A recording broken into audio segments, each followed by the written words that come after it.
Hey guys, and welcome back to my channel.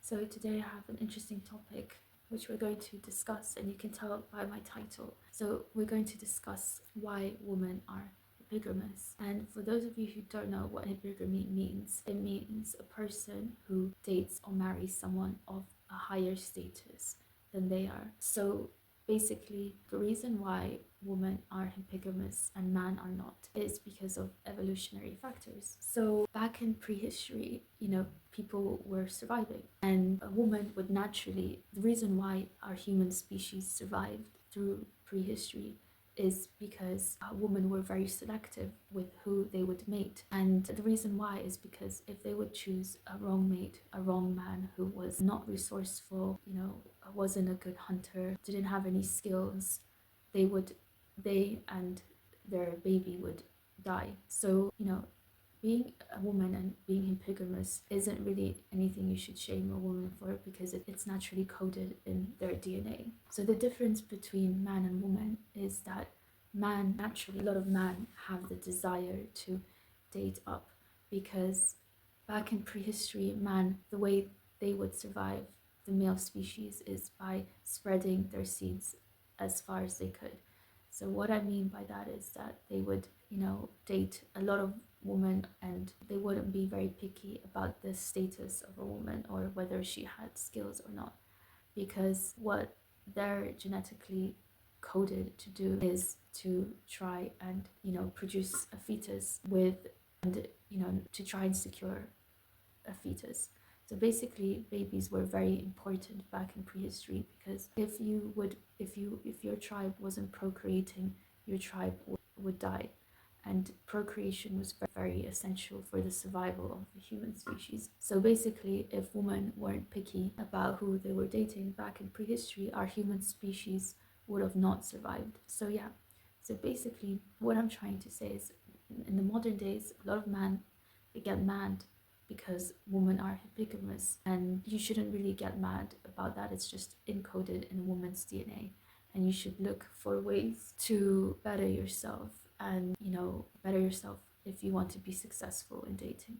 And I mean better yourself in all aspects. So instead of complaining that you are, short, fat, whatever reason there is, you're very poor, you could actually work on yourself and improve yourself, and most definitely you'll be able to date successfully. So also another factor, a lot of women are very mad when a man bring up, or women bring up, that men are, more inclined to polygamy than women are.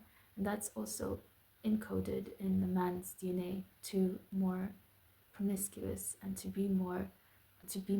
have more than one partner, because subconsciously that is what the DNA, like that's how we survive. So if a woman wasn't able to create, well, if a man and a woman weren't able to make an offspring, then the man would move on to the next one, and that's how tribes would survive back in prehistory. So, yeah, that's the difference between man and woman. That's why, are tend to be more hypergamous than man, because they pay a higher price. If so, for example, they'll pay a higher price back in prehistory if they would date the wrong partner, a partner who wasn't able, or didn't have the skills that needed to survive. So, like, my big message to men that, want to date and are not successful dating, try to look at yourself and see where you're going wrong.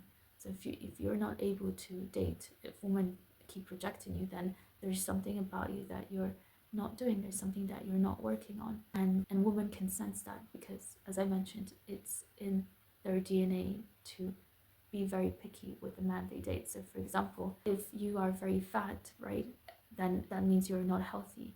And what that means, if something, these are the things that, they're very subconscious, so no one is going to tell you that, and not a lot of people understand that, because it's, for them, you're just a turn off, but actually there's a reason why you are a turn off, because if something would have happened, a fat person is less likely to survive in a difficult circumstance. They're slower, they're more unhealthy, they're less strong. So yeah, and also if you're someone who is, struggling financially, maybe that is also one of the reasons why you're not able to date, because women look at the finance of a man, as in, does he have a successful career, because those are all the things that determine, if you would, those are the things that women subconsciously also think about, because if she would accidentally get pregnant and you don't have financial stability, that means that there will be a lot of difficulties for the woman. So those are all the things that are subconscious and people don't really think about. But that's why you should understand women's nature and how women think. And when you do understand that, and you understand that this is just life. The reason we think like we think is because we, have gone through an evolutionary process, which the reason we have gone through an evolutionary process, and the reason why you're here right now is because of this evolutionary process, is because of your predecessors, the women in your family line back in prehistory were very picky, and they picked the right person to mate. So yes, if you want to be successful, as hard as that sounds, if you want to be successful in dating, you have to better yourself, self-develop, and work on yourself. Look at your physical appearance, look at your finances, and don't, no one is just going to accept you for who you are. That doesn't work like that. You have to work on yourself if you want to be successful in dating. Otherwise, you're just not going to be, because the world is a very competitive place. So yeah, I hope you enjoyed this video, and I will see you guys in the next one. Thank you so much. Take care. Let me know what you think down in the comments. Bye bye.